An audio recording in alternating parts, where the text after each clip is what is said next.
सर्वसुगन्धसुलेपितलिङ्गं बुद्धिविवर्धनकारणलिङ्गं सिद्धसुरासुरवन्दितलिङ्गं तत्प्रणमामि सदाशिवलिङ्गं कनकमहामणिभूषितलिङ्गं फणिपतिवेष्टितशोभितलिङ्गम्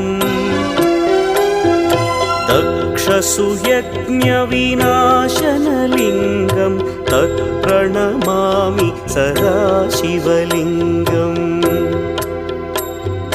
कुङ्कुमचन्दनलेपितलिङ्गं पङ्कजहार सुशोभितलिङ्गम् सञ्चितपापविनाशनलिङ्गं तत्प्रणमामि सदा